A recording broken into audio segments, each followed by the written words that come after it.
Les Ivoiriens adorent cet endroit, ils y passent du temps à explorer pendant leurs moments perdus, les affres parfois un peu difficiles de leur vie, mais aussi des moments joyeux. C'est le maquis, vous le connaissez, ça fait partie justement de notre culture. Il a fallu des créateurs pour mettre tout cela à l'écran. Maquisa arrive sur Live TV et sur la télé d'Orange. On en parle dans un instant dans cette émission. Et puis il y aura évidemment tous les sujets que vous connaissez, politique, les sujets de société. Tout cela, c'est dans le Grand Talk avec moi-même et bien sûr Christelle. Hello André. Bonsoir. Bonsoir, bienvenue à Abidjan. Merci et surtout bienvenue à Abidjan avec ce clin d'œil, même je dirais avec les yeux grands ouverts pour dire c'est Octobre Rose. Bah Il ne oui, faut pas oublier d'être assorti. Et on le sent sur ce plateau, voilà, c'est Octobre Rose. On porte très haut et très fort cette cause-là. Nous sommes des combattants et nous l'affichons tous les soirs. Merci d'être avec nous les amis. Dans un instant, on revient sur ce plateau pour vous présenter l'ensemble de nos camarades et de nos invités.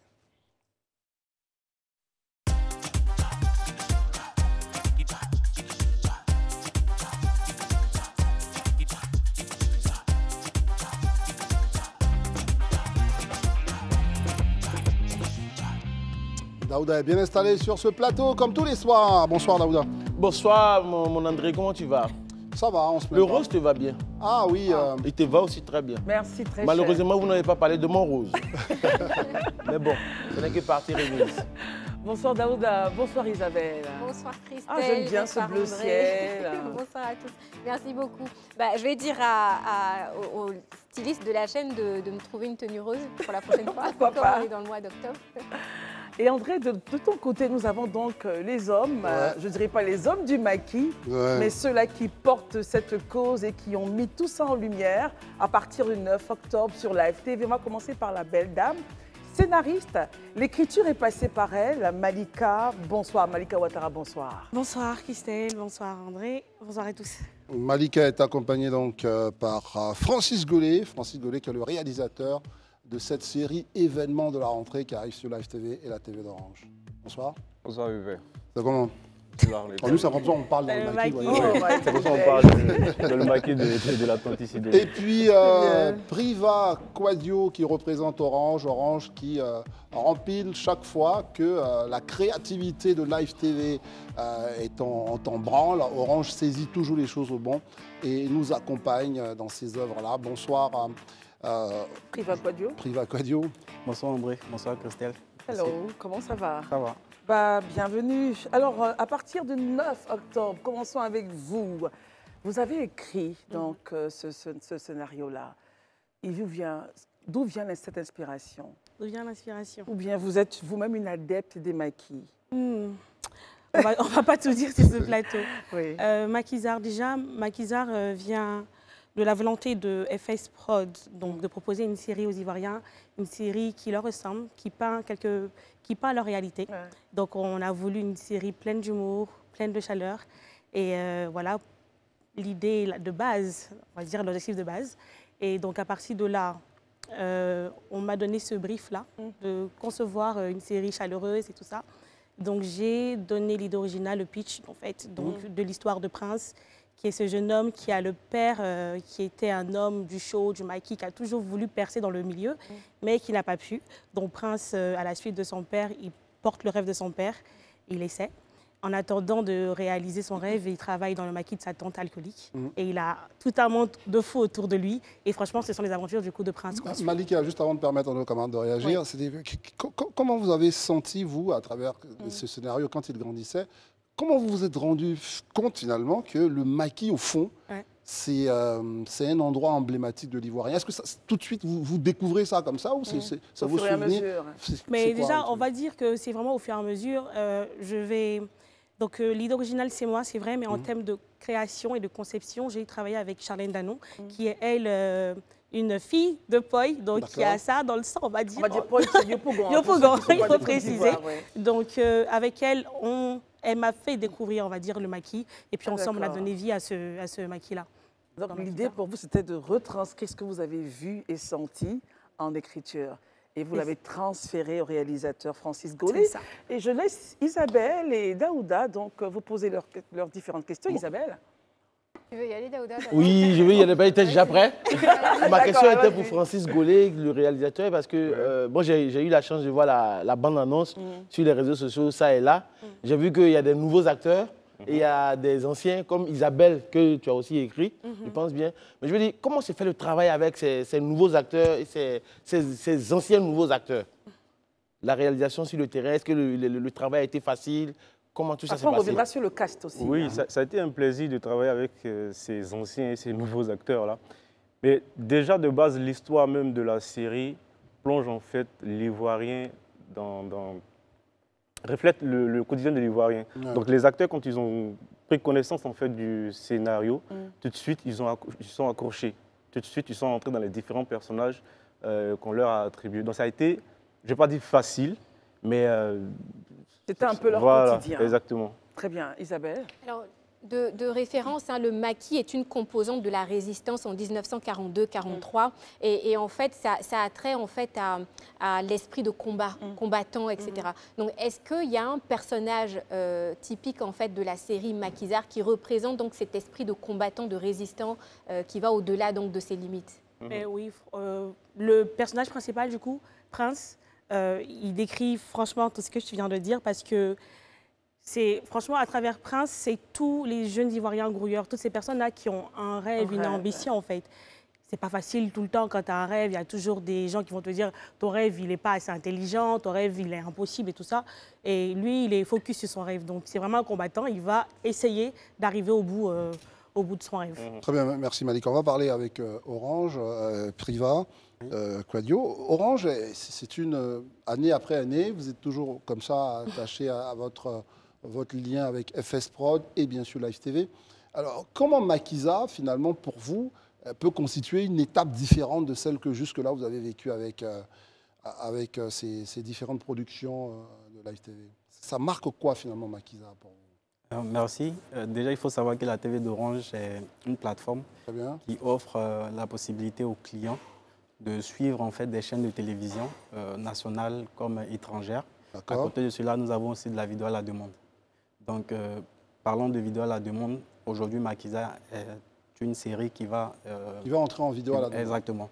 Donc, du coup, c'est vraiment ça a été vraiment un plaisir pour nous de pouvoir produire en fait, coproduire cette série-là, qui se rapproche en fait du quotidien des Ivoiriens. Il fallait quelque chose d'original à travers lequel les Ivoiriens pouvaient se reconnaître. L'originalité vous a évidemment accroché. Exactement. Et aujourd'hui, la plateforme, on a vu passer tout un ensemble de séries, la plateforme s'enorgueillit de les avoir. Et qu'est-ce que cela représente comme attrait pour vous, ce type de série, au-delà des chaînes classiques que vous avez? Les séries de ce type-là, un peu originales, représentent quoi comme attrait sur votre plateforme? Déjà, il faut savoir que le cinéphile ivoirien est devenu très, très, comment j'allais dire, exigeant. Donc, il faut des contenus de qualité. Et donc, travailler avec FS Studio sur ce genre de production-là, vraiment nous aide à avoir beaucoup plus de clients. Parce qu'on prend le cas d'Isabelle, qui aujourd'hui, une saison 2 est demandée. Et dans ce genre de production-là, vraiment nous consolide notre position sur le marché. À cause du professionnalisme, justement, de la maison qui y travaille. Quels ont été les challenges pour réaliser donc, ce projet-là avec le cast? Bon, déjà, le premier challenge, c'était vraiment de retranscrire en images ce que la scénariste a pu construire sur papier. Et il n'y avait pas vraiment de challenge en tant que tel. Moi, j'ai pris plaisir, en fait, à réaliser cette série-là, à coacher les différents acteurs. Et voilà. On a fait ce qu'on pouvait. Parce que très souvent, vous savez, la majorité des séries ivoiriennes se passent soit dans des cours familiales, soit dans des maisons, des cours communes, des choses comme ça. C'est un lieu comme le Maquis, parce que c'est pour ça que la question de Christelle est très intéressante. Est-ce qu'un lieu comme le Maquis avait une difficulté un peu particulière? C'est vrai qu'il y avait quand même une difficulté particulière, parce que le Maquis, c'est du monde. C'est pas facile de gérer, en plus des acteurs, de gérer la figuration. Il y avait énormément de figurants. Et se concentrer sur la scène précise. Exactement. Surtout que les figurants, c'était en grande partie des jeunes du quartier dans lequel on a tout. Ok, donc c'était difficile de les discipliner. Exactement. Mais ils ont vraiment aimé en fait à figurer dans cette série-là, parce que comme je disais, ils se sont sentis en fait dans l'histoire qu'on racontait dans cette série-là. Très bien. Maintenant, moi, en fait, ma question s'adresse à Malika. L'année passée, parce que c'est en moins d'un an, Isabelle, qui a été une grosse, en février, qui a été une grosse production, qui a tenu en haleine Isabelle. Et aujourd'hui, on a Makiza. Voilà. Aujourd'hui, on a Makiza. Que recherche, parce qu'on voit que Malika elle est en train de courir. Tu veux conquérir le monde cinématographique en Côte d'Ivoire aujourd'hui? J'ai envie de dire amen, mais bon. En fait, je pense que tous les jeunes, en fait, demandent à conquérir le monde. On veut juste des opportunités. Et là, moi, j'ai eu l'opportunité de pouvoir m'exprimer. Donc, tant mieux. Ça me permet de conquérir le monde. Je veux dire, il faut donner la chance aux talents, aux jeunes. Et on a tous besoin de conquérir un territoire. Là, moi, c'est mon territoire en ce moment. Peut-être que ça va changer, on ne sait pas. Mais pour le moment, c'est le cas. Mais pendant que nous y sommes, je pense que tu as été nominé au Nissa 2023, 2024 qui arrive. Qu'est-ce que cela te fait aujourd'hui? Déjà, Nissa 2023, j'ai été nominée et sur Isabelle et sur Makiza. Je ne peux pas gagner les deux sur la même catégorie. Donc, il y a forcément un prix à prendre et un autre à C'est laisser. ça. Franchement, l'avenir est là. C'est Dieu qui l'écrit. Je ne sais pas de quoi il sera fait, mais il sera fait de plein de bons scénarios, plein de belles histoires. Il faut un petit avant-goût. Hein. Ça va arriver le 9. C'est déjà donc la semaine prochaine. C'est à 20h30. Hein. Le week-end déjà, on l'entendra. Enfin, on l'entendra. On le verra sur la TV d'Orange. Regardez la bande-annonce. C'est déjà très hilarant, très entraînant comme bande-annonce. Okay. Ce rêve bête de vouloir travailler coûte que coûte dans la nuit a détruit toute ma famille. Tu m'as manqué de bébé. Je désire ton étoile. Attends, pourquoi tu fais ça, camarade? Tu continues à sortir ton papa, puis moi, on a déjà m'appelé maman. Il y a ta lettre, tu n'as pas quoi. C'est moi qui ai l'an et chez moi. Il va me donner l'an et puis il déjà mon mari. Il y a de là le terre, non? Mais c'est pas chrétien. Moi, il y aura ton moment là. Tu n'as pas question, pose. J'ai voulu avoir une vie de couple. Elle m'a poignardé dans le dos.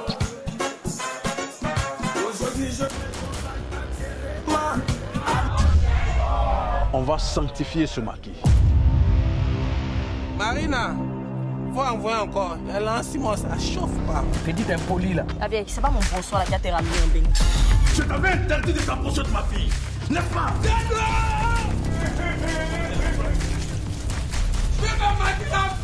Tu dis quoi? Joyeux anniversaire. Ah, c'est quoi?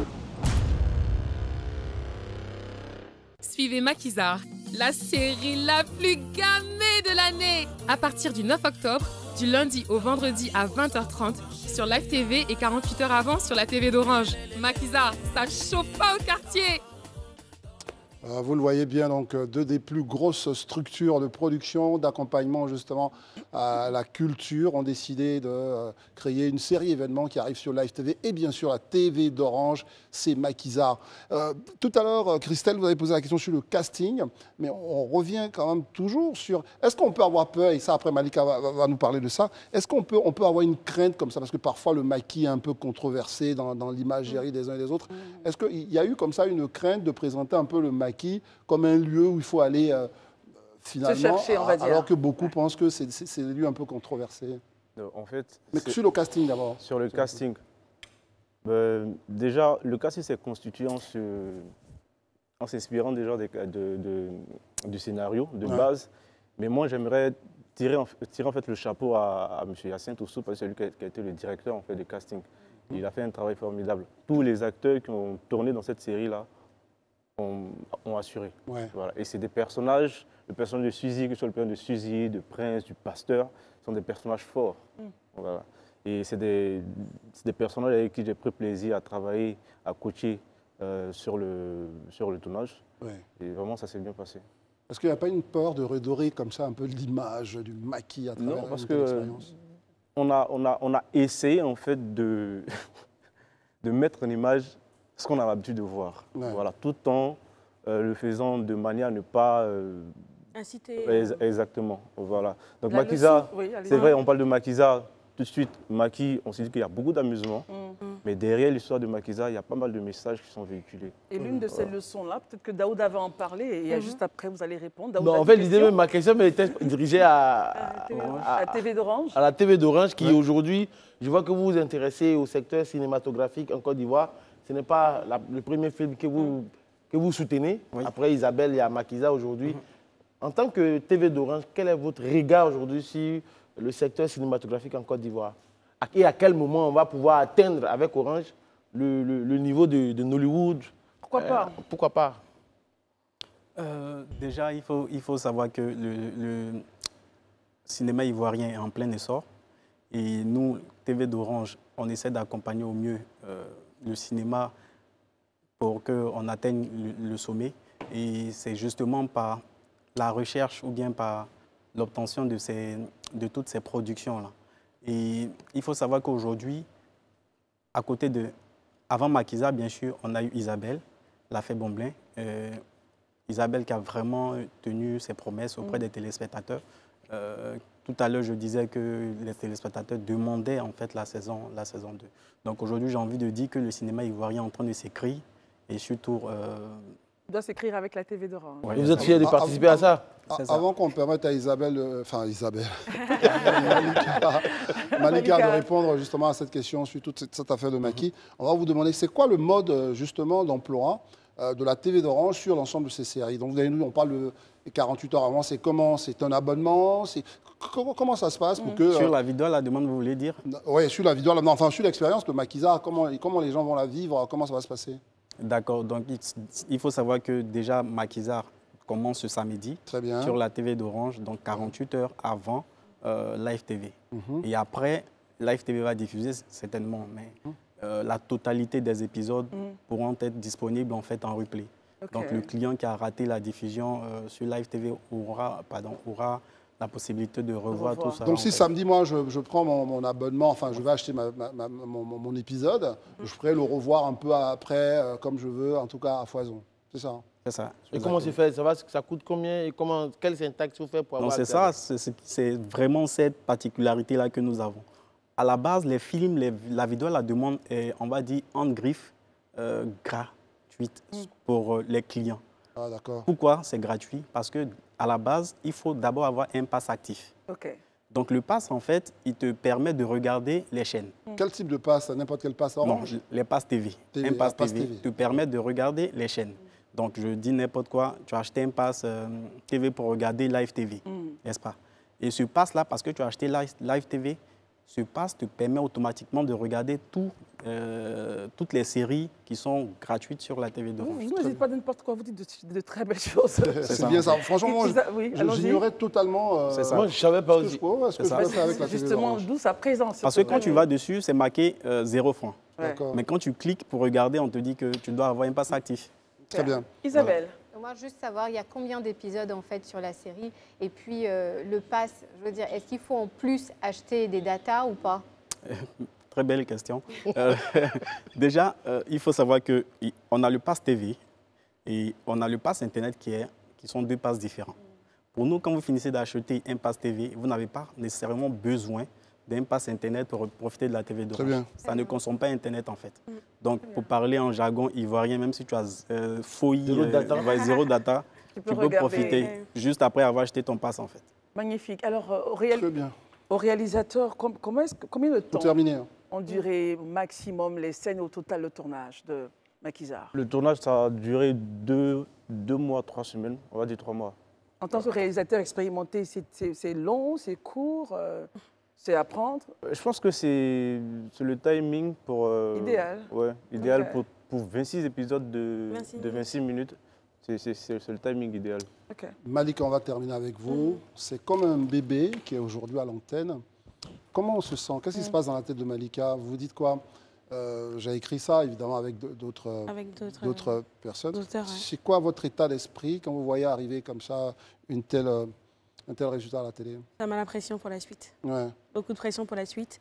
Mais je pense que j'ai les épaules assez larges, humilité, comme on dit chez nous, pour pouvoir relever tous les défis qui vont venir après ça. Au fond, est-ce que c'est un passe-temps pour Malika ou vous commencez à vous dire ah, mais je pourrais avoir un avenir dans l'écriture des scénarios, des choses comme ça, ça pourrait être... Je ne l'ai pas vu venir, mais ça m'appelle. Donc je vais tendre les bras. Je tiens à rappeler simplement que Malika donc, est responsable donc, développement, créa, live TV, travaille sur l'éditorial de pas mal d'émissions. Donc c'est une vraie créatrice, une vraie créative dans l'âme. Donc nous sommes très contents d'avoir tout ça au sein de live TV. Et puis Orange aussi doit être très content. Merci en tous les cas. On a hâte de revoir vos créativités, de revoir sur Orange, ensuite sur live TV. Ne le manquez pas. C'est à partir de lundi. Monsieur Bois, s'il vous plaît, je peux vous faire dire un truc? Oui, oui, bien sûr. Juste à vous tous, hein, on vous invite à regarder Maquisa, ça chauffe pas au quartier.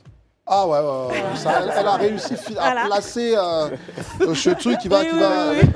Avec l'accent qui va avec. Ça chauffe pas au quartier. Donc on vous invite tous à regarder Maquisa, ça chauffe pas au quartier. Alors, on vous invite tous à regarder Maquisa au quartier. Ça chauffe pas au quartier. Ça chauffe pas au quartier. Il a tout fait pour mélanger le truc. Ne manquez pas tout ça. Ça se passe sur la TV d'Orange, 48 heures avant. Donc ce sera samedi, là pour ce coup-ci, et lundi, 20h30 sur votre télévision préférée, Live TV. Évidemment, on vous remercie d'être venu. Merci beaucoup à vous. Merci. On vous retrouve dans un instant, les amis? Bien sûr. Beaucoup auraient dit la grosse actu, parce qu'évidemment, personne ne l'a raté durant cette journée ici en Côte d'Ivoire. C'est l'annonce par le secrétaire général donc, de la présidence de la dissolution du gouvernement et bien sûr de la mise, on va dire, de l'arrêt de la mission du Premier ministre. Tout ça ouvre tout un ensemble de moments de supputation et de conjecture. On en parle sur ce plateau, évidemment. C'est la grande actu qui vous accueille maintenant, Christelle. Voilà, alors pour mettre les pieds dans le plat, on a juste une vidéo, rappel pour vous, et on fait le débrief tout à l'heure. Le président de la République, son Excellence M. Alassane Ouattara, a procédé ce vendredi 6 octobre 2023, conformément à l'article 70 de la Constitution, à la signature d'un décret mettant fin aux fonctions du Premier ministre, chef du gouvernement, ainsi qu'à celles des membres du gouvernement.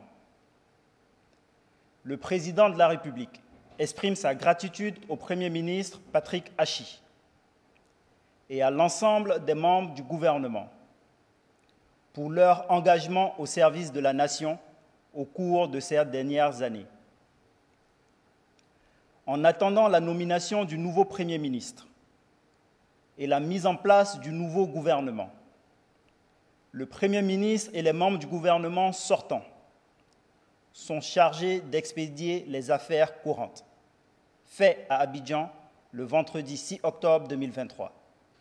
Le président de la République s'est saisi de ce fameux article 70 qui dit très clairement le président de la République nomme le Premier ministre, chef du gouvernement, et surtout il met fin à ses fonctions. Quel a été, pour nos amis, Christelle, on peut leur demander, quel a été leur sentiment tout de suite à l'annonce de cette décision? Alors, il nous a rejoint sur ce plateau. J'aimerais lui donner la parole. Herman Labois, bonsoir. Bonsoir, Christelle. Merci d'être là. Merci. Réaction après lecture de cette vidéo? Moi, je pense qu'on l'a attendu, puisque l'information avait déjà fuité, comme quoi le président de la République allait changer, enfin, remanier le gouvernement. Aujourd'hui, on voit que c'est une dissolution. Il a mis en même temps fin aux fonctions du Premier ministre de Patrick Achi. Bon, même si certains Ivoiriens se demandent pourquoi, mais on a déjà vu dans ce pays que parfois, souvent de fois, on a eu à dissoudre le gouvernement, mettre fin aux fonctions d'un Premier ministre et il a été reconduit. Donc jusque-là, on ne peut pas savoir ce qui est dans la tête du président. Sauf que vous êtes un analyste politique, on aimerait bien savoir. Pensez-vous qu'il serait reconduit? Comment vous voyez les choses? Mais moi, je n'ai pas envie de dire s'il sera reconduit ou pas. Mais je veux noter le travail, parce qu'on sait que le Premier ministre, quand même, Patrick Achi, c'était un technicien qui est un féru du travail. Donc, on ne pourrait pas comprendre que dans ce mouvement-là, qu'on puisse le dégommer totalement. Mais à moins qu'on lui reproche des choses qu'on ne sait pas, en ce moment, peut-être qu'on en saura davantage. Mais en même temps, il faut profiter de cela. Il faut que le président arrive à un gouvernement plus resserré. avec des postes, la suppression réduire les nombres. Oui, la suppression des postes, des portefeuilles ministériels qui sont soit des doublons ou soit des portefeuilles carrément farfelus. Merci André. Des exemples, oui. Des exemples, on a vu la question de la bonne gouvernance, aujourd'hui qui est une institution. Il y a même la solidarité, on a la femme à côté, ces ministères-là, on peut quand même les associer. Et le président Ouattara, même avant même qu'il ne soit président, il avait souhaité un gouvernement au plus d'une vingtaine de membres du gouvernement. Depuis qu'il est là, on n'a pas encore vu ça. Est-ce que la réelle politique peut permettre d'atteindre justement cette volonté de base d'avoir un gouvernement en ignorant la géo même politique aussi Isabelle, non, on va partir. On reviendra à vous, on va partir déjà sur cette première réflexion d'Herman et entendre votre réaction. La République en elle-même est en train de se renouveler, de changer. On a eu des élections donc sénatoriales, des élections municipales, des élections régionales. Les seules élections qui n'ont pas été faites cette année, c'est les législatives qui vont se tenir sans doute en 2026. On est à mi-mandat, à 2 ans d'une élection présidentielle. Le président vraiment se saisit de tous ses pouvoirs souverains pour donc procéder à ce remaniement qu'on attendait quasiment tous. Il a lui-même annoncé, contrairement à ce que Herman dit que l'information avait fuité. Non, je ne suis pas d'accord. Au dernier Conseil des ministres, en tout cas, le président avait tenu un discours où il avait annoncé qu'il allait procéder à un remaniement ministériel. Et le clou, en tout cas, des nominations interviendrait juste après le 12 octobre, qui est donc le moment où va siéger donc le Sénat. Donc on pourrait comprendre que la dissolution de ce gouvernement intervienne maintenant, parce que la liste des sénateurs va sortir probablement dans les heures à venir. Et dans cette liste sénatoriale, il pourrait peut-être y avoir quelques ministres qui pourraient y figurer, des ministres sortants notamment. Donc du coup, on pourrait saluer en tout cas la décision du président Alassane Ouattara. Et en revanche, moi, là où j'aimerais vraiment m'attarder, c'est au niveau de la terminologie qui a été utilisée. C'est-à-dire que de façon usuelle, on a toujours l'habitude de voir donc le Premier ministre en fait qui démissionne. Mais là, dans le cas d'espèce, c'est vraiment le président qui se saisit donc pleinement de l'article 70, même si la démission aussi rentre dans le cadre de cet article 70 de la Constitution. Mais il s'est saisi pleinement de son droit souverain et de mettre fin définitivement donc aux Comment vous interprétez cela, Isabelle? Commençons un peu à nous lancer. Vous pensez que ça veut dire quoi? On a peut-être le sentiment que le Premier ministre pourrait ne pas être reconduit. Pourquoi est-ce que je dis ça? Parce qu'il met définitivement... Alors Isabelle, ce qu'on va faire, vous avez un petit challenge avec votre micro, le temps que cela soit réglé en régie. On va demander à Daouda son point de vue sur le sujet. Bon, je pense que pour aller un peu dans le sens d'Isabelle, le président avait effectivement annoncé, informé les membres de son gouvernement le 28 septembre dernier qu'il allait procéder en fait à un remaniement. Mais je pars du principe que pour moi, pour nous on est tous contemporains de la venue du président de la République au pouvoir depuis 2011, quand on regarde la récurrence dans sa manière de faire, généralement, je l'avais dit ici la semaine passée, le gouvernement, je veux dire, le président Alassane Ouattara ne va pas faire de grands changements dans son gouvernement. Il peut resserrer le gouvernement parce que, qu'on le veuille aujourd'hui ou pas, on est dans un contexte de vie chère. Donc forcément, les gens vont se dire, il y a la vie chère, il faut que le gouvernement réduise son train de vie. Mais je veux dire, qu'il y ait des changements drastiques, je n'y crois pas trop. Mais au cas où il y a changement drastique, ça va demander d'énormes efforts. Daouda, qu'est-ce que vous appelez changement drastique? Quand je parle de changement drastique, c'est peut-être la sortie de beaucoup de ministres, par exemple, pour qu'il y ait des nouveaux entrants. Quand je parle de drastique, je parle de nouveaux entrants. Parce que s'il y a des nouveaux entrants actuellement à 2 ans d'une élection présidentielle, il y a 2 enjeux en ligne de compte, l'enjeu économique et l'enjeu sécuritaire. Déjà, il y a eu de nombreuses réformes, de nombreux chantiers qui ont été entrepris par le gouvernement. Donc forcément, quand un nouveau ministre va venir, il lui faut au bas mot 6 mois pour prendre connaissance de tous les dossiers et de posséder ces dossiers-là finalement. Donc ça demande du temps. Pendant ces 6 mois-là, le pays, il y a une certaine léthargie. Et connaissant le président Ouattara, pour ce qu'il a déjà fait avant, pour ce qu'on a pu constater de nos yeux, je ne pense pas que c'est quelqu'un qui est au travail. Donc je ne pense pas qu'il va avoir un changement. Il peut y avoir des réajustements de ministériels. Des chaises qui voilà, bougent, un jeu de chaises musicales. Mais pour dire qu'il y aura un gros changement, je n'y crois pas. Ça, c'est votre analyse. Réagissez rapidement. Est-ce que cette analyse est partagée par Herman Aboua? Parce qu'à un moment, il va falloir commencer à nous dire. Après, Herman, j'aimerais que Daouda réagisse aussi sur le point du fait de rappeler le Premier ministre ou pas? Votre avis là-dessus? Herman a estimé qu'il avait fait du travail, du bon travail, qu'il devrait normalement rester. Est-ce que, justement, rapidement, parce que j'ai vu Isabelle lever la main, on va revenir à vous, Isabelle. Oui, est-ce que vous êtes vraiment avec nous, votre micro, enfin, vous ramène j'espère que mon micro marche bien parce que j'ai des choses à dire. Allez-y. C'est bon, ça va, on nous confirme cela, c'est bon. Okay. Bon, moi j'avance là. Tout à l'heure, j'ai vu que ceux d'en face ont réagi par rapport à... Ils ne sont pas des ennemis. Ils ne sont pas des ennemis, en fait. Ceux d'en face, il n'y a rien d'ennemi. Non, c'est pas, c'est juste, voilà. Non, mais Herman, il fait son Herman. À ce que j'avais dit, comme quoi l'information avait fuité. Avant même que le président, et justement c'est parce qu'il voulait mettre fin, vous-même vous avez dit sur ce plateau, vous avez utilisé le thème rumeur. Il voulait mettre fin à ces rumeurs-là, c'est pourquoi lui-même, au Conseil des ministres, à ce Conseil des ministres-là, il a annoncé lui-même le remaniement. Donc l'information avait fuité, avant que le président lui-même ne mette fin à la rumeur. Pour revenir à l'essentiel, concernant la dissolution du gouvernement, moi je dis, aujourd'hui, il a même dit qu'il ne faudrait pas qu'il y ait des changements drastiques. Mais les changements drastiques, si on se dit que ce sont des changements drastiques qui concernent les membres du gouvernement, qui, lorsqu'ils vont s'installer, s'il y a de nouveaux, ces nouveaux-là doivent posséder les dossiers. Mais pourquoi en ce moment changer? Il a parlé de 6 mois pour maîtriser. Quel est le reproche fondamental qu'on ferait au Premier ministre Patrick Hachi? Et si on veut parler de on est à mi-mandat, à 2 ans des élections présidentielles, qu'est-ce qui peut justifier, quelle est l'erreur fatale qui peut justifier qu'on change un technicien dont on applaudit? Vous posez la question, non, mais vous posez la question, mais je voulais qu'on... Mais vous voulez que moi je réponde? Non, c'est parce que je ne suis pas dans la tête du président. Peut-être qu'il y a des choses que les Ivoiriens ne savent pas, qui peuvent justifier. Et voilà pourquoi je dis que cette dissolution, il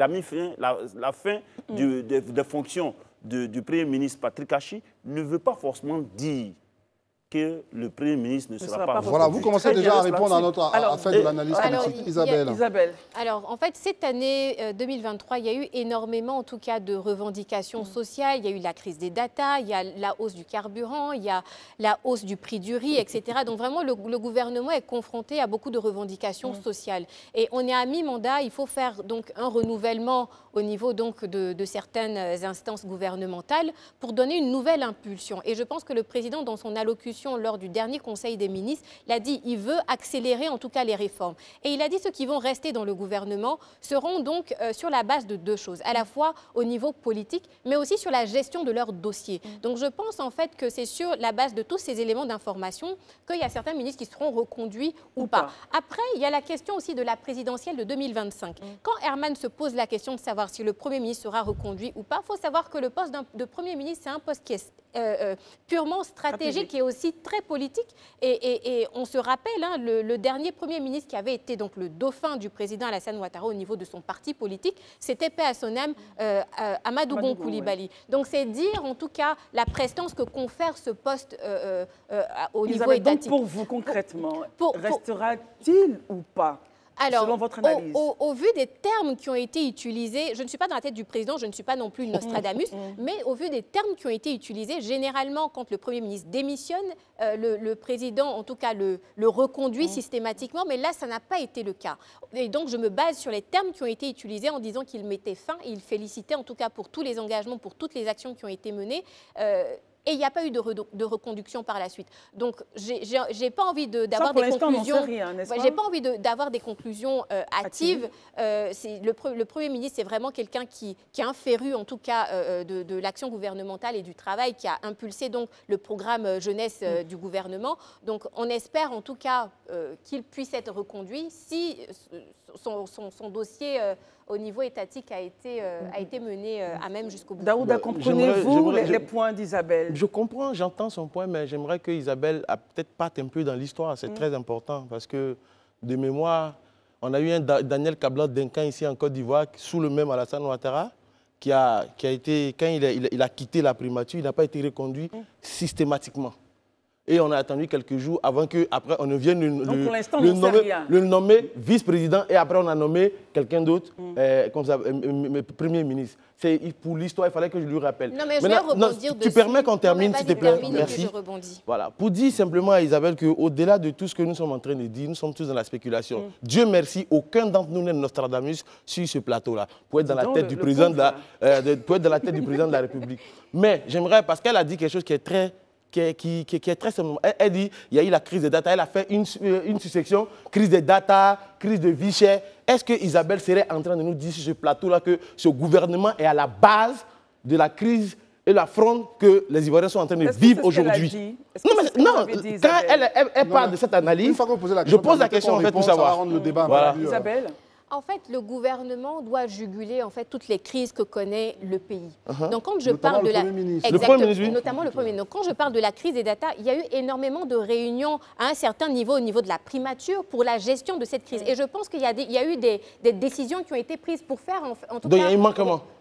Je ne veux pas dire qu'il y a eu manquement, mais en tout cas dans la gestion des choses, parce que la crise est terminée, donc ça veut dire quand même que ça a été jugulé par le gouvernement. Ne me fais pas dire ce que je n'ai pas dit. Donc, je pose des questions pour comprendre. Donc voilà. Après sur le cas de Duncan, quand il a été mis fin à ses fonctions, il n'a pas été reconduit parce qu'il y avait déjà eu accord avec le président pour le mettre donc au niveau de la vice-présidence. Donc s'il n'est pas reconduit systématiquement, c'est que forcément il pourrait y avoir accord pour qu'il puisse passer à une autre institution. Isabelle, merci. Voilà, c'est l'histoire qui parle, ce sont des faits que votre point de vue sur l'analyse d'Isabelle. Moi, je pense que ce qu'elle a dit, je pense que c'est des déclinaisons qui sont un peu tendancieuses.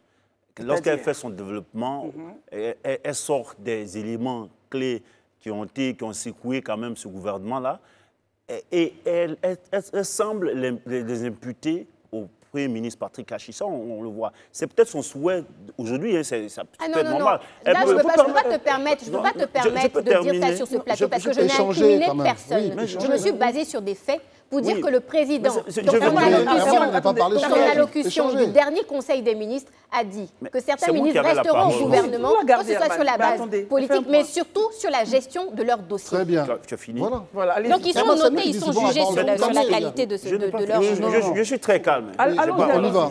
Non, mais il ne peut pas m'imputer des choses que je n'ai pas dites. On semblait, je vais revenir là-dessus. Dès qu'elle n'accepte pas, c'est nous aussi on analyse les éléments de langage qu'elle utilise.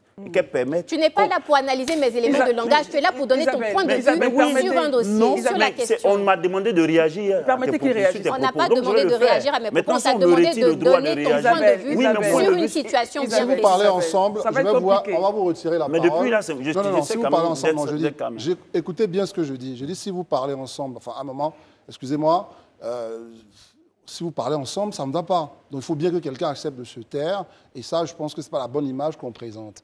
Daouda a dit des choses, vous en avez dit, et les uns et les autres ont dit des choses. L'idée ici, c'est de donner sa perception de la situation.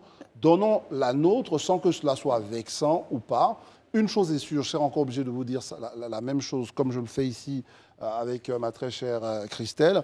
Ce sujet-là va revenir probablement sur la table lundi et on aura le temps d'en parler puisque manifestement le gouvernement ne va pas arriver d'ici lundi. On parle. Non, s'il vous plaît. Je n'ai pas fait mon point. Non, s'il vous plaît. Et Herman, je veux garder un peu de calme et il y a des impératifs. Très bien. On va marquer notre pause et on revient dans un instant. On pourrait bien se poser la question, quel sujet n'a pas droit de citer sur Live TV? C'est une chaîne qui est grandement ancrée dans sa société. Tout y passe, on parle de tout. Et vous nous le rendez bien en étant tout nombreux à nous suivre.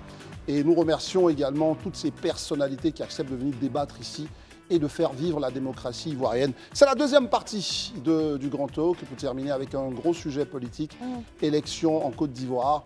Il faut encore en parler ce soir, Christelle. Exactement. L'affaire fait les grands choux de la presse et des communications, on va dire, privées. Il s'agit de l'annulation de l'élection municipale à Tia-Salé par le Conseil d'État. Nous avons donc ici sur notre plateau M. Assalé Tiemoko qui se prononce sur cette décision. Bonsoir, monsieur. Honorable, j'allais dire, M. Tiemoko. Bonsoir. Comment allez-vous? Ça va bien. Après cette décision-là. Ben, écoutez, je vais très bien. Je suis habitué au coup dur. quand on s'engage en politique, on doit s'attendre à cela. Et donc, je suis psychologiquement préparé à ça. D'autant plus que depuis plusieurs mois, je suis convaincu que quelque chose se passe en Côte d'Ivoire contre moi. Et donc, tout ça participe de l'ensemble de ce que j'ai dénoncé et qui se réalise, en fait. Avant d'aller dans le fond du sujet, vous êtes foncièrement convaincu que vous faites l'objet d'un complot, d'une cabale. Ah oui, je suis, pas que je sois forcément convaincu, j'ai les preuves de ce qu'une machination, j'utilise le mot, une machination, une persécution a été orchestrée contre l'élu que je suis pour ma prise de position dans la crise de la data. Vous pensez qu'on vous en veut à cause de cette crise-là? Oui. Quelles preuves vous avez pour annoncer Les preuves, je les ai diffusées. Elles sont sur les réseaux sociaux. Il y a des audios, il y a des propos tenus par le gouverneur de ma ville qui n'ont jamais été démentis.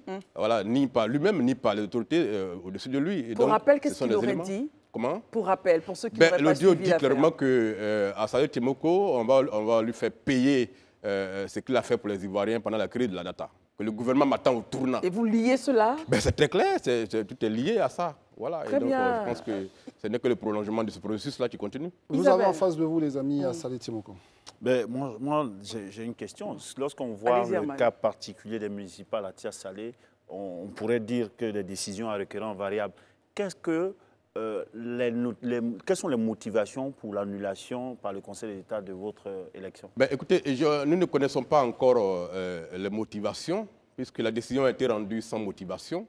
Et donc, c'est plus tard, dans 1 mois, dans 2 mois, ou dans 3 mois, ou dans 5 mois, que le Conseil d'État va mettre à disposition des cabinets d'avocats les arrêts qui ont été pris et les raisons pour lesquelles telle décision a été prise. Donc, pour le moment, on n'a aucune idée des motivations qui ont présidé à cette décision. Mais sur votre page, vous avez quand même listé un certain nombre de faits. Oui, voilà. Mais ce n'est pas les motivations. En fait, c'est moi qui ai gagné les élections. C'est moi que la CEI a proclamé comme vainqueur au terme de cette élection le 2 septembre. Et donc, mon adversaire malheureux a fait un recours, non pas contre moi en tant que candidat, mais contre la CEI à qui il a fait des reproches. Et donc, comme je suis le vainqueur, la CEI me fait un courrier pour m'informer que mon élection est contestée et que je dois me défendre.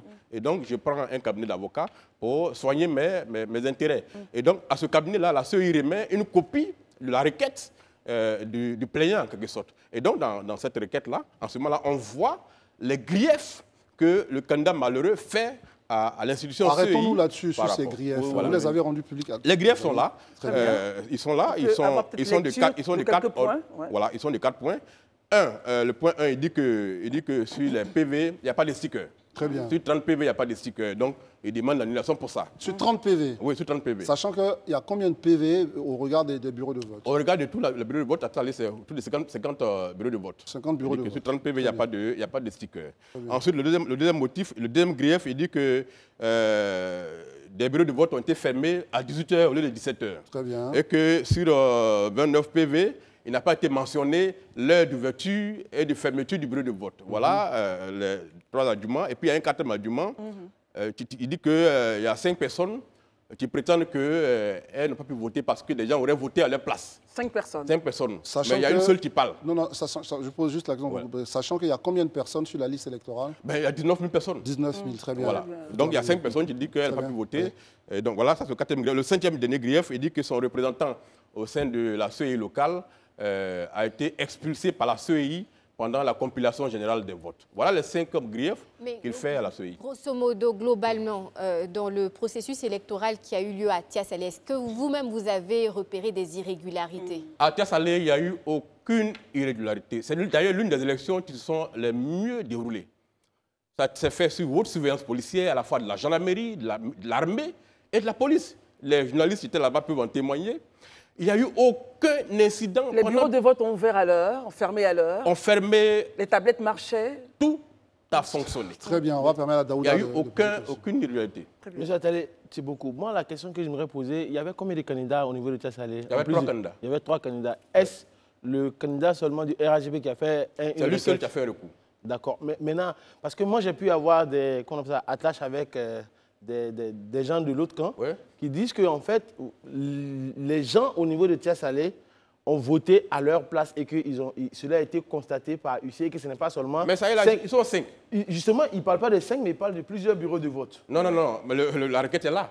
Il dit 5 personnes. Mais quand vous parlez de la requête, cette requête, elle vient de qui? Du candidat du RHDP. Parce que tout à l'heure, moi, je ne comprends pas bien, je veux mieux comprendre en fait. Oui, bien sûr, c'est ça qu'on vous laisse. Je veux mieux comprendre en fait, c'est que tout à l'heure, vous avez dit que le Conseil d'État ne vous a pas remis, ils n'ont pas donné de motivation. Le Conseil d'État. Voilà, le Conseil d'État n'a pas donné de motivation. Donc permettez-moi de vous situer. Non, je comprends ce qu'il veut dire. Très bien. Dans la requête du candidat malheureux, il dit qu'il y a 5 personnes, il y a des électeurs qui prétendent n'avoir pas pu voter parce qu'on aurait voté à leur place. Et il fait parler une personne qui dit qu'elle parle au nom de 4 autres. C'est dans la requête. C'est un seul, ça s'appelle Kone Youssouf, qui dit qu'il n'a pas pu voter. Et qui sont 4 qui n'ont pas pu voter. C'est tout. Très bien. Au regard du verdict du Conseil de l'État, comment vous appréciez ce verdict? Écoutez, moi, je ne commente pas la décision du Conseil d'État parce que je ne l'ai pas, je ne connais pas les motivations. Je respecte ce qui a été dit, je prends acte. Mais en tant qu'acteur politique, j'ai le droit de m'interroger. Allez-y. Parce que quand on fait une requête, adressée à la CEI répond. Donc la CEI répond au Conseil d'État pour leur dire les motifs évoqués par le candidat malheureux, voilà nos réponses à nous. Alors quand il dit qu'il n'y a pas de stickers sur les PV. Quelles sont les réponses de la CEI? D'abord, 3 jours avant les élections, il y a une réunion de la CEI à Tessalé, où elle nous a expliqué à tous les candidats que les stickers seraient insuffisants.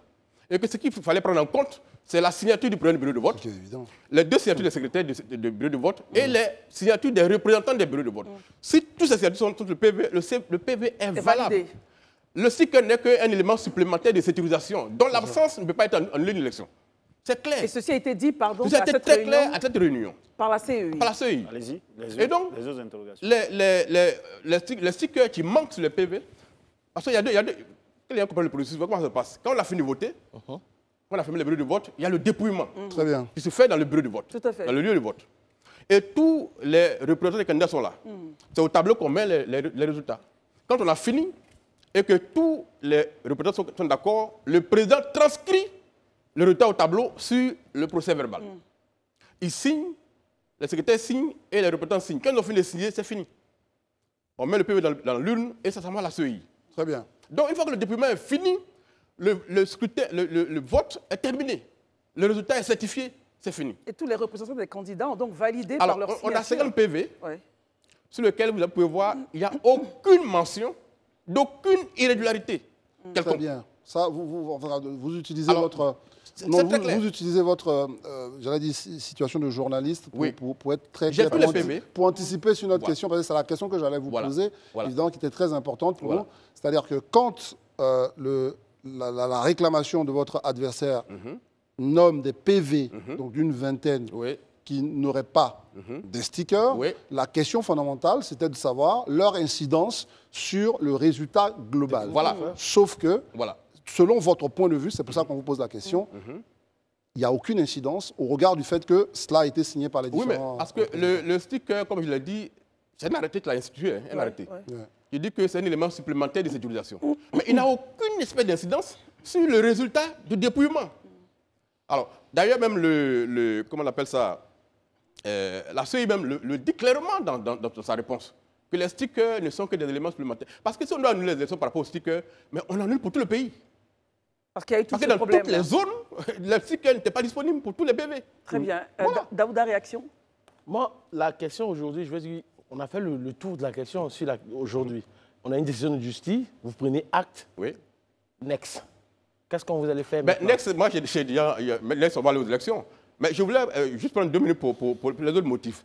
Quand on dit qu'on a fait même un bureau de vote à 18h, au lieu de 17h, mais en quoi? Parce que l'annulation, il y a deux choses. Le Conseil d'État a le pouvoir de réformer. Le principe, c'est la réformation. C'est ça. Quand on constate qu'il y a des irrégularités, on refait le calcul pour pouvoir proclamer. L'annulation, c'est l'exception. L'article 64 du Code électoral qui permet de faire ça dit que lorsque le Conseil constate qu'il y a eu des irrégularités graves, de nature à entacher la sincérité du scrutin et à en impacter le résultat final. L'élection est finie, j'ai eu 4 774 voix. Mon adversaire a eu 3844 voix. Il y a 930 voix d'écart entre nous. Très bien. Bon, comment l'absence de sticker influence le résultat final? Aucun. Puisque les PV, les représentants n'ont fait aucune mention dessus. Comment le bureau de vote fermé à 18h? La loi est très claire. Quand il est 17h, on récupère les cartes d'électeurs des électeurs. Et ils sont déjà présents et on va au-delà des 18h. Ça n'influence pas le résultat final du vote. Donc ça n'a aucun impact. Les 5 personnes qui disent n'ont pas voté, sur 12 000 votants, 5 personnes, ça n'a aucun impact. Alors, le gars qui a été expulsé de la CEI, vous avez vu la vidéo qui circule là? Mais c'est quelqu'un qui, pendant 2 heures, a empêché la compilation des résultats, qui a brutalisé les gens de la CEI, qui a tenté d'arracher les PV. Et c'est la CEI à Beauville, régionale, qui a appelé pour qu'on le mette dehors. Et il aurait fait ça au nom de quel candidat? Mais son candidat, le candidat du RADP. Mais selon ce qu'il dit, en fait, puisque je vous disais tantôt que je l'ai eu au téléphone, nous avons discuté, échangé. Ce qu'il dit, c'est qu'il dit que vous avez sorti la vidéo de son contexte dans la mesure où il y avait un PV qui était... Il y avait il y avait une irrégularité sur un PV et il ne voulait pas que... Il a demandé à ce qu'on mette ce PV de côté, de sorte à... Mais il n'a pas ce droit. Voilà. On est à la compilation. Lui, il n'est pas représentant dans le bureau de vote. Mais il avait un mandat pour son candidat. Non, non, non, non. Il est là pour vérifier que quand on finit le dépouillement, chaque candidat sait s'il a perdu ou pas. D'accord. Avant qu'on arrive à CEI, chaque candidat sait qu'il a perdu ou pas. C'est d'une évidence. Ce qu'ils ont fait là, c'est une opération pour créer ce qu'ils ont créé là aujourd'hui. Il n'a pas le droit de faire une observation pendant qu'on fait la compilation. Il ne peut pas bloquer le processus. C'est quand on finit de faire la compilation finale qu'il peut faire maintenant sur le PV. Son observation sur le PV. Mais lui, il bloque le processus pendant 2 heures. Herman, et quand on l'expulse, on prend ça pour une ça, on a compris votre point. C'est vrai que lorsqu'on vous a écouté, vous avez mis ça sur le compte de la crise de data qu'on vous reproche d'avoir enflammé. Est-ce qu'aujourd'hui, on peut dire à Saleh Timoko n'a pas des ambitions présidentielles qui puissent faire en sorte que les autres le perçoivent comme un adversaire? Mais si j'ai des ambitions présidentielles, en quoi ça? Qu'est-ce que ça va les élections municipales? Ils ont quel droit d'annuler mon élection parce qu'il y a une ambition présidentielle? Quel est ce droit? Qui leur donne ce droit-là? Quelle est la loi qui leur donne ce droit? Est-ce qu'un Ivoirien n'a pas le droit d'avoir une ambition présidentielle? Répondez à ma question. Mais je vais vous répondre. Ne vous en faites pas. Ce qui se passe, comme je l'ai annoncé depuis le 24, ils veulent me retirer la légitimité de parler. C'est qui Saleh Timoko? Qui sont-ils? Les acteurs que j'ai cités dans ma conférence de presse sont dans le complot, que j'ai cité dans la conférence de presse. La décision de mettre la mairie sur... Dans la mairie sera sous tutelle. Délégation spéciale. Je l'ai annoncé depuis 3 mois. Que tout sera mis en œuvre pour que Saleh ne soit pas le maître Saleh. Vous avez des informateurs... Bien sûr. Vous êtes dans le secret des dieux. Tout a été annoncé. Et donc, il n'a pas encore répondu à votre question. Permettez. Ce qui s'est fait aujourd'hui, la ministre sous tutelle de la mairie est déjà là. Elle ne dit pas son nom, parce que je ne suis plus le maire de la ville. Je ne peux pas aller travailler à la mairie. Jusqu'à ce 3 mois, c'est le préfet et son équipe là qui vont aller gérer la mairie. La prochaine étape, c'est l'élection qui va venir. Ils ont vu comment ils ont été battus, parce qu'ils ont été proprement battus. Ils ne peuvent rien dire là-dessus, ils ont été vraiment battus. Maintenant, ce qu'il y a à faire, c'est de faire en sorte que Saleh ne gagne pas encore. Parce qu'après, ils seront ridicules s'ils font encore un recours, s'ils sont battus encore. Mais je vais vous dire un truc. Ils seront battus. Parce que prenez toutes les statistiques. Aucune élection qui a été reprise dans ces conditions-là n'a été gagnée par celui qui l'a fait annuler. Toutes les élections qui ont été annulées, qui ont été reprises là, ceux qui ont perdu ont perdu. Parce que c'est un choc pour le peuple qui a voté. C'est une humiliation, c'est une insulte. Les gens votent, vous annulez. Maintenant, pour revenir à votre question, on a la fin d'un cycle politique. 2025, 2030, tout un système politique va prendre fin. De nouvelles générations arrivent en Côte d'Ivoire. Je me considère comme faisant partie de cette génération-là. Et que je me suis fait, je ne suis pas dans un parti politique, je n'ai pas un appareil politique. J'ai gagné 3 élections en tant qu'indépendant. Donc j'ai une légitimité à réclamer autre chose. Et donc, ce n'est pas pour cela que par anticipation, on va tenter de me briser en utilisant la couleur de la justice. Vous savez, il y a l'autre là, comment il s'appelle, Montesquieu a dit. Oui, tout à fait. Et il n'y a pas de plus cruelle tyrannie que celle que l'on exerce à l'ombre des lois et avec les couleurs de la justice. Très bien. Moi, j'aimerais vous... Ce n'est pas acceptable. Attendez. notre très chère Isabelle qui veut repartir là-dessus. Mais vous avez dit beaucoup de choses, vraiment. La vérité, c'est qu'on vous a écouté. Est-ce que vous êtes aujourd'hui dans un état d'esprit de quelqu'un qui a confiance en la chose publique telle qu'elle est gérée? Conseil d'État, élections à venir. Est-ce que votre niveau de confiance en la chose publique est toujours tenu avant que Isabelle pose la question? Mon niveau de confiance s'est affaissé. Là, je le dis avec beaucoup de vigueur. Je me pose beaucoup de questions. Et vous savez, chaque élection est une occasion pour augmenter la conscience citoyenne des populations. D'accord. Mais quand des acteurs politiques comme nous, qui ne sommes pas dans les appareils politiques, qui sommes indépendants, dont la seule vocation est de servir les Ivoiriens, et tout le combat que je mène, c'est pour les Ivoiriens. Je n'ai pas d'autre vocation que ça. Et que je découvre que la machine qui est installée... Mais après, c'est un avantage personnel aussi. Hein. Vous voulez servir, mais vous en tirez profit personnellement. Mais quel profit personnel? Mais non, bien sûr, justement, c'est des avantages qui sont attachés à la fonction. Très bien. Mais je me mets au service de ma communauté, je me bats pour les Ivoiriens, et pour tous les Ivoiriens. Et donc, je considère que le système des appareils d'État doit faire en sorte que notre confiance soit renforcée à chaque étape. Mais quand je constate que je suis l'objet de brimades et de persécutions, ça commence à m'interroger. Isabelle, réaction. Vous dites qu'on veut vous enlever votre légitimité à parler, mais vous êtes quand même journaliste, vous avez la liberté de ton, la liberté d'expression. Donc ça va au-delà même du simple fait d'être député. C'est parce que j'ai découvert que le pouvoir des journalistes ne pèse rien en Côte d'Ivoire. Et que les révélations qu'on fait en tant que journaliste ne créent de l'émotion que le temps de la lecture. Après, on met le ça là-bas, ça ne va nulle part. J'ai voulu devenir député pour avoir une seconde corde à mon arc. En tant que journaliste, j'ai fait des enquêtes. Et en tant que député, je me prononce pour le peuple. Donc ça va de pair. Donc je considère que je suis en mission pour les Ivoiriens. En tant que journaliste, je révèle l'affaire des BNP. C'est moi qui venais révéler pour que les Ivoiriens comprennent les fondamentaux de cette affaire. Et donc, en tant que député, je pose des questions là-dessus. L'affaire de la data. C'est moi qui ai pris position. On a demandé une commission d'enquête qu'on a mise en place en commission. Je devais passer en plénière. Le dossier après a disparu. Parce que si la commission d'enquête se mettait en place, ça allait donner trop de visibilité à Saleh Timoko. Et donc, on a décidé que la commission soit éteinte et qu'on ne dise pas aux Ivoiriens ce qui s'est réellement passé.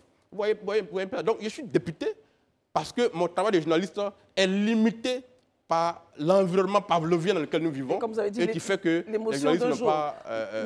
Maintenant, dites-moi, permettez Daouda, dites-moi, honorable, votre confiance aux institutions en charge aux élections est affaissée. Et vous repartez quand même, parce que vous l'avez annoncé... pas en charge des élections, parce que la CEI n'a commis aucune faute à Saleh. L'élection de Saleh a été bien organisée. La CEI a joué son rôle. Le Conseil d'État, donc. Je parle des autres institutions qui ont en charge de trancher les différends dans le pays, pas seulement le Conseil d'État. Dans tous les cas, votre confiance est affaissée. Voilà. Est-ce qu'avec cette confiance affaissée et avec tout ce que vous décrivez, parce que vous semblez nous dire il y a plus gros derrière, il y a une grosse machination contre moi au vu de ce que je révèle en tant que journaliste d'investigation. Croyez-vous que reprendre ces élections serait partir à une victoire encore? Mais écoutez, moi je pense que cette élection, je ne pourrais pas la perdre. Parce que d'un point de vue sociologique, à l'état actuel à Saleh, je pense qu'il ferait mieux de gagner du temps, de nommer le candidat du RADP maire de Saleh. Parce que dans une élection, il ne gagnera jamais. Très bien. Voilà. Ça, je le dis, je l'assume. On a compris votre point de vue. Voilà. Daouda. Moi, j'ai vu que M. Saleh Timoko a de grandes ambitions. Il a laissé le journalisme, aller être député.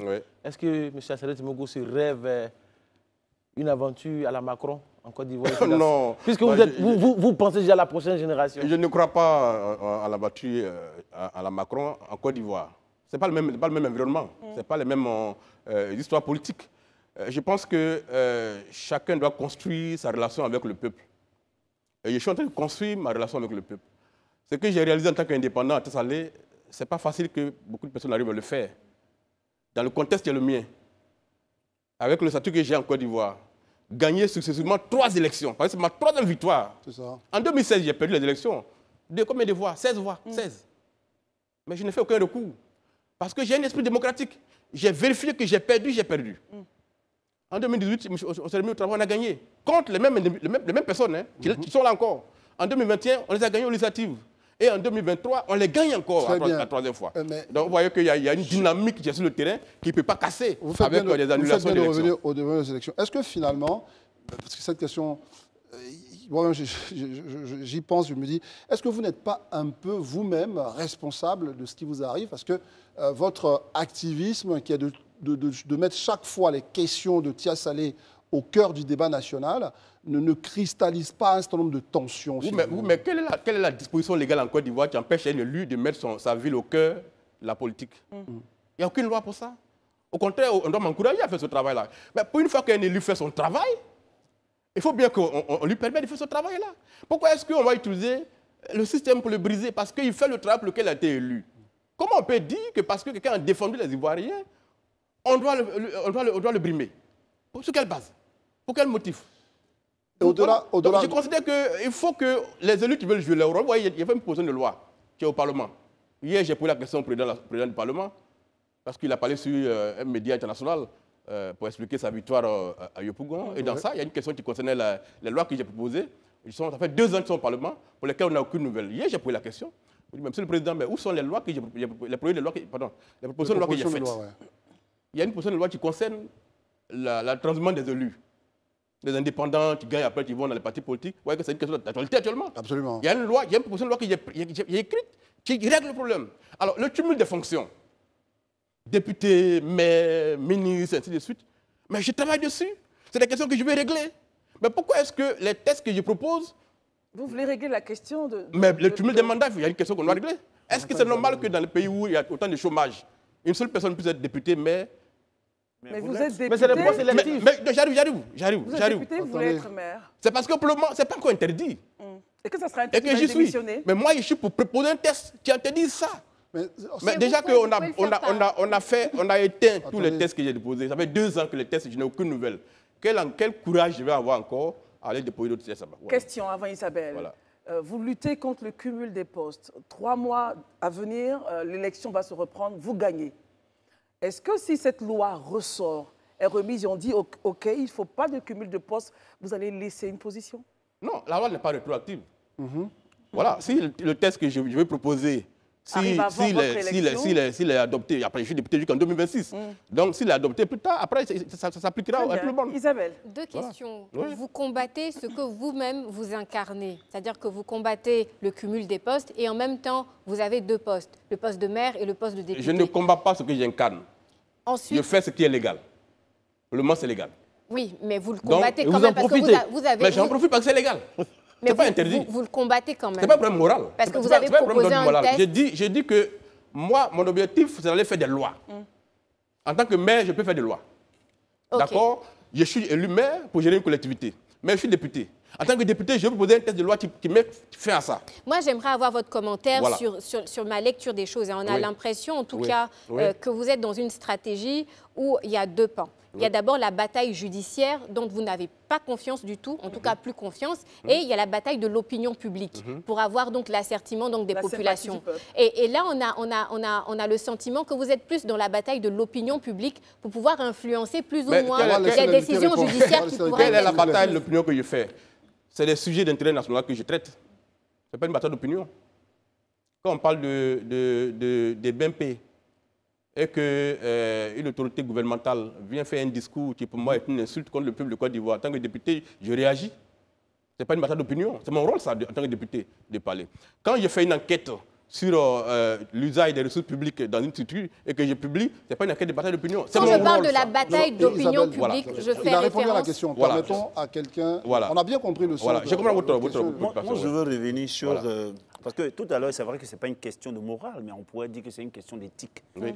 Parce que si moi, on sait que je sais bien que le viol n'est pas bon et que avant qu'on légifère là-dessus, je prends. Attendez, les amis. De laisser mon exemple. Et que parce que c'est pas encore légiféré, je me réserve le droit de le faire parce que c'est encore légal. Est-ce que parce que s'il ne supporte pas qu'il y ait comment on appelle le cumul de postes, il peut refuser. Il y a lui-même dans sa démarche de façon éthique. Je vais vous expliquer. Pourquoi est-ce que vous n'êtes pas Je vais vous expliquer. Je vais vous expliquer. Si je reste dans la fonction de maire et que je ne suis pas député, je n'ai aucune chance de faire changer les tests. D'accord? J'ai été élu maire avant d'être élu député. Très bien. J'ai été candidat pour être député, j'ai échoué. Et puis je suis allé au municipal. Et puis j'ai gagné. Mais mon ambition est de légiférer. Donc, il me faut la casquette de député pour légiférer. Vous voyez? Donc, maintenant, je suis député. Si le texte que j'ai proposé est adopté, même quand je suis maire, après, je ne peux plus le représenter. Vous voyez? Donc, le député est important pour que le cumul de postes s'arrête. Très bien. Si je ne suis pas député, ça ne marche pas. Très bien. Assalé. Donc, c'est une logique. Assalé, Oui. dernière question. On ne sait jamais. Oui. Si vous êtes appelé un jour à un gouvernement, que feriez-vous? Si je suis appelé à rien? À rentrer dans un gouvernement. Ben, écoutez, chaque citoyen a la latitude de servir l'État. Je suis citoyen ivoirien. Si on m'appelle pour aller servir un jour au gouvernement et que cela rentre dans ma façon de voir les choses et qu'on me laisse mon indépendance, qu'on me laisse ma façon de voir les choses, je ne verrai aucun inconvénient à servir. Assalé Tiemoko, pour terminer vraiment. Je précise que ça ne voudra pas dire que je vais rentrer dans un parti politique. Je ne rentrerai jamais dans un parti politique en Côte d'Ivoire. Ou bien je crée le mien, ou je reste indépendant. Vous savez bien qu'en politique, on ne dit jamais... Non, moi je dis, je ne rentrerai pas dans un parti politique en Côte d'Ivoire. Parce que tel qu'ils fonctionnent, ils sont antidémocratiques. Ou je crée le mien, ou je fais autre chose. Voilà, j'allais rajouter, parce que ce que vous avez dit, c'est que vous créez le vôtre. Voilà. Donc ça, il faut faire autrement. La réponse est tout à fait claire. Ivoiriens qu'on peut faire la politique autrement. Et dans le vote, vous serez démocratique, selon vous. Permettez-moi de vous poser juste une question. Est-ce que la délégation est mise en œuvre immédiatement après l'annulation ou ça va venir? Vous êtes encore maire? Comment ça se passe? Je pense que ça va venir rapidement parce que les villes qui ont été... où les élections ont été annulées il y a une semaine, la délégation a commencé depuis ce matin. Et donc je pense que peut-être ça c'était hier seulement. Donc, la délégation va commencer peut-être plus tard mercredi prochain. La AG de la préfecture, puis celle doit présider.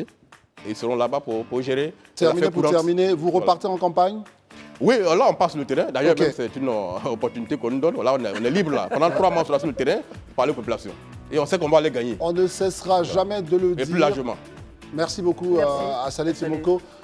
On ne cessera jamais de le dire. Live TV est une plateforme qui sert la démocratie ivoirienne. On permet aux uns et aux autres. Donc nous sommes ouverts. Ceux qui veulent réagir, on l'a dit pour le Conseil d'État, on l'a dit pour toutes les personnes ressources qui pensent connaître le fonctionnement de nos institutions et qui sont au cœur des sujets. Ça a été le cas ce soir d'Assalé Tiemoko qui a voulu donc nous expliquer comment il a vécu, lui, cette affaire d'élection municipale jusqu'à l'annulation qui est tombée il y a de cela quelques heures. Voilà, alors donc rendez-vous dans 3 mois pour la nouvelle élection municipale à Tiassalé.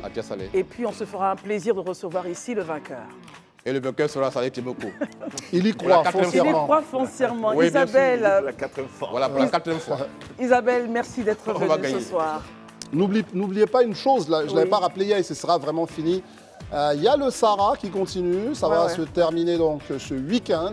Il faut y aller, c'est un moment donc familial, c'est aussi un moment de découverte, des vocations peuvent être suscitées. N'hésitez pas à vous y rendre, c'est du côté donc de route de l'aéroport avec ce magnifique site du parc des expositions. Le Sahara se poursuit aussi sur Live TV et puis il faut vous déplacer évidemment. Voilà, merci Daouda d'être venu ce soir, Herman Aboua, merci. Encore une fois, merci beaucoup à Assalé Tiemoko. André Bois, on se retrouve lundi. Avec la même pêche, comme on dit. toujours. Et quant à vous, restez connectés au programme de Live TV. Excellent week-end à vous et que Dieu nous garde.